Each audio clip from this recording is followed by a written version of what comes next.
امی کی کہانیاں۔ ہماری ویڈیوز آپ کو پسند آئیں تو پلیز سبسکرائب کرنا مت بھولیے گا۔ السلام علیکم پیارے ساتھیوں، آج ہم آپ کو جو کہانی سنانے والے ہیں اس کا عنوان ہے عقل مند قاضی۔ سنتے ہو عبداللہ تاجر کا انتقال ہو گیا ہے۔ کب؟ کیسے بھائی؟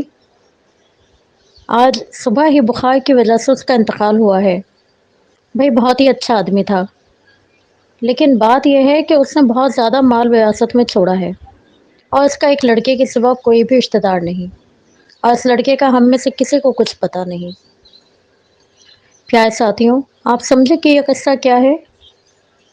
یہ قصہ ایک تاجر عبداللہ کا ہے جو کافی مالدار شخص تھا، اور آج اس کا انتقال ہو گیا، اور پریشان ہونے والے اس کے نیک پڑوسی ہیں جو اس کی وجہ سے پریشان ہیں کہ اتنا مال جو اس نے چھوڑا ہے وہ اس کے ورثاء تک کیسے پہنچائیں، کیونکہ اس مال پر ان کا تو کوئی حق نہیں، اور جس کا حق ہے وہ اسے ملنا چاہیے۔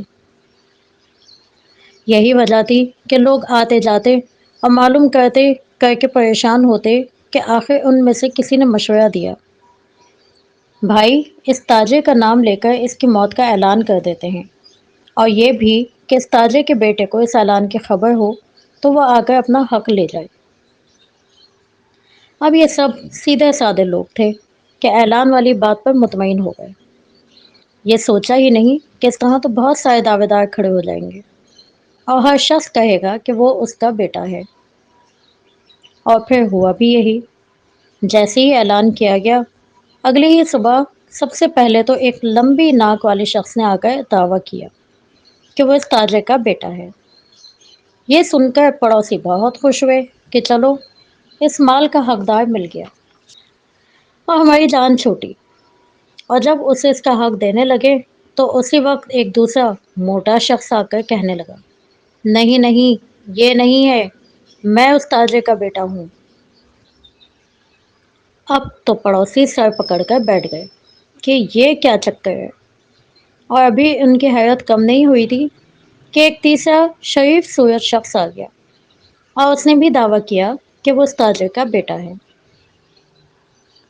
کچھ لوگوں نے یہ معاملہ دیکھ کر مشورہ دیا، انہیں قاضی صاحب کے پاس لے جاتے ہیں، وہی فیصلہ کریں گے کہ کون اصلی ہے اور کون نقلی۔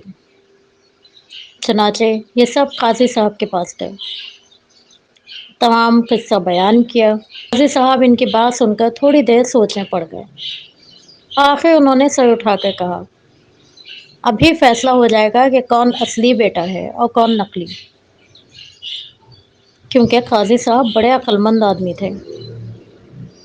قاضی صاحب نے اس تاجر شخص کی انگوٹھی منگوائی اور اسے میز پر رکھ کر ان تینوں سے کہا، جو اس انگوٹھی کا گولی سے نشانہ صحیح لگا لے گا وہی اس شخص کا حقیقی بیٹا ہوگا۔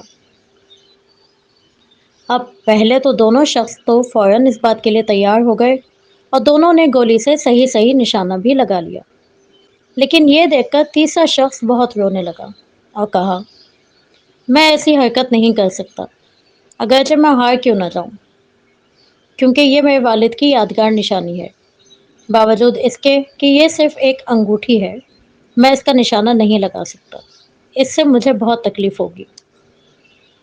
قاضی صاحب سمجھ گئے کہ یہی اس تاجر کا اصلی بیٹا ہے، لہٰذا ان دونوں کو تو جیل بھجوا دیا گیا اور اس شخص کو اس کے والد کا مال دے دیا گیا۔